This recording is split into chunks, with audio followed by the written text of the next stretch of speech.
महालक्ष्मी व्रत की कथा। भाद्रपद मास शुक्ल पक्ष की अष्टमी से लेकर के आश्विन मास कृष्ण पक्ष की अष्टमी तक 16 दिनों तक माता लक्ष्मी की विशेष कृपा प्राप्ति के लिए व्रत धारण किया जाता है। इस दौरान विशेष प्रकार से माता लक्ष्मी की पूजा अर्चना की जाती है, जिससे धन धान्य की प्राप्ति होती है तथा सभी प्रकार की कामनाएं सिद्ध होती है। तो आइए सुनते हैं महालक्ष्मी व्रत की कथा। तो बोलिए प्रेम से माता लक्ष्मी की जय। एक समय महर्षि श्री वेद व्यास जी हस्तिनापुर पधारे। उनका आगमन सुनकर महाराज धृतराष्ट्र उनको आदर सहित राजमहल में ले गए। स्वर्ण सिंहासन पर विराजमान कर चरणोदक ले उनका पूजन किया। श्री व्यास जी से माता कुंती तथा गांधारी ने हाथ जोड़कर प्रश्न किया कि हे महामुने, आप त्रिकालदर्शी हैं, अतः आपसे हमारी प्रार्थना है कि आप हमको कोई ऐसा सरल व्रत तथा पूजन बतलाइए जिससे हमारा राज्य लक्ष्मी, सुख संपत्ति, पुत्र पौत्रादि व परिवार सुखी रहे। इतना सुनकर श्री वेद व्यास जी कहने लगे, हम एक ऐसे व्रत का वर्णन करते हैं जिससे सदा लक्ष्मी जी का निवास होकर सुख समृद्धि की वृद्धि होती है। यह श्री महालक्ष्मी जी का व्रत है, जिसे प्रतिवर्ष आश्विन कृष्ण अष्टमी को विधिवत किया जाता है। तब कहा कि हे महामुने, इस व्रत की विधि हमें विस्तार पूर्वक बतलाने की कृपा करें। तब व्यास जी बोले कि हे देवी, यह व्रत भाद्रपद शुक्ल अष्टमी से प्रारंभ किया जाता है।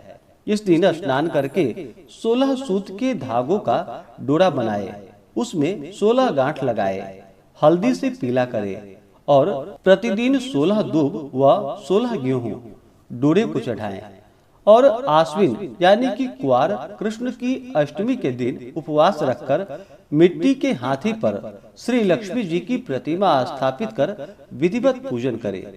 इस प्रकार श्रद्धा भक्ति सहित महालक्ष्मी जी का व्रत पूजन करने से आप लोगों की राज्य लक्ष्मी सदा अभिवृद्धि होती रहेगी। इस प्रकार व्रत का विधान बतलाकर श्री वेद व्यास जी अपने आश्रम की ओर प्रस्थान कर गए। इधर समय के अनुसार भाद्रपद शुक्ल अष्टमी से गांधारी तथा कुंती अपने अपने महलों में नगर की स्त्रियों सहित व्रत का आरंभ करने लगी।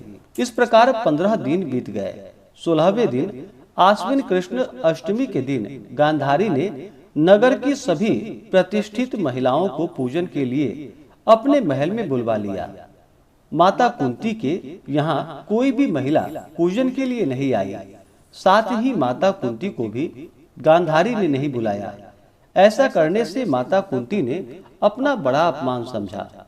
उन्होंने पूजन की कोई तैयारी नहीं की और उदास होकर बैठ गई।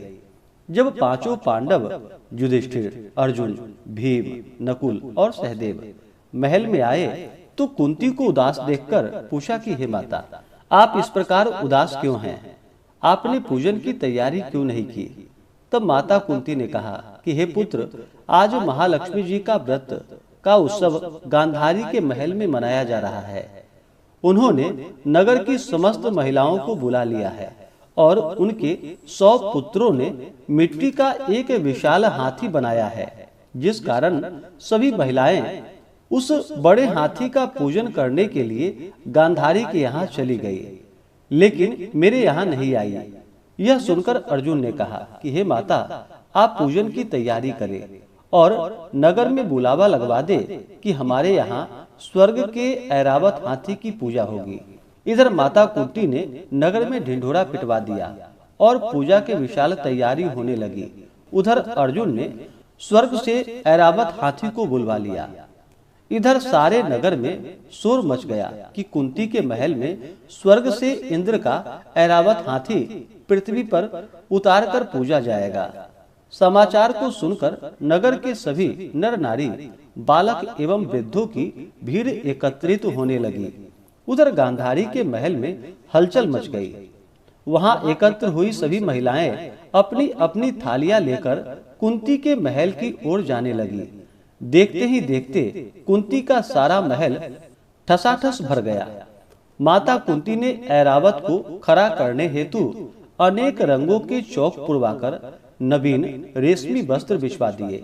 नगरवासी स्वागत की तैयारी में फूल माला, अबीर, गुलाल, केसर हाथों में लिए पंक्तिबद्ध होकर खड़े थे।